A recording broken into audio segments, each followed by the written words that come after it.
Buntagan gyud ang syogikan sa tindahan. Padong na mi uli ni Bishi ani. Di halata nga stress kaayo sa kadaghag order. Si Bishi siya may moatiman sa dine-in. Ako man po'y moatiman sa online delivery. Napod kay customer nga magdali. Maluoy sad mo no kay magkarakarabaya mi.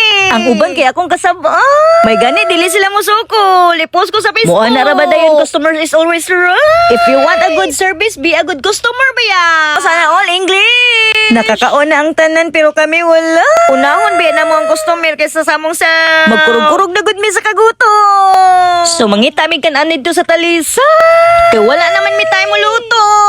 Lami kayo kaonong linat ang tiil sa baboy. Kanang init kayo nga saba. Gubaging diet na ko ani. Sakto kayo bagong luto, perting inita. Craving satisfied, gitiil sa baboy. Lipay kayo ko kay sakto akong gi-imagine. Linat ang tiil sa baboy nga perting lataan. Tanawa gud ni dako kayo si Tinta na. Napod sila humba nga perting lataan. Sa kadagag sudan nalibog na gud ko. Naapod sila pork stick o beef steak.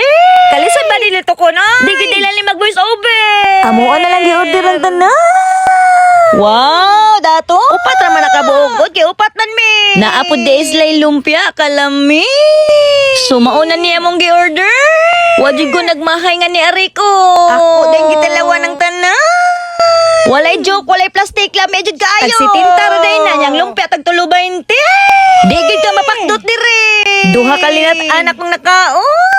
Nagpaan ba gid kog beef steak nga perting lataan. Ilang lumpia pertis ang lamia. Digid ka magmahay sa 20. Kung naa kay 100 busog na kay ka. Pwede pud ka mangayo og sabaw. Visit na mo diri at Bangra sa Malaya. Kilid ra na sa simbahan sa Talisa. So mga na may apil na kog video si Bossy. Kay siya may mobayad ani. Ako apod apilo nag video si Bishi. Gamay na siya kaon pero kaske siya sudan. Di man gud na siya mag-rice no kay motambo ko na siya. Mauday nga perting siksihan ni Bishi. Kay sudan man gud iyang tirada. Salamat sa inyong pagtanaw unta gigutom mo. Para mo ari mo diri mo kaon. So mao na to. Bye-bye.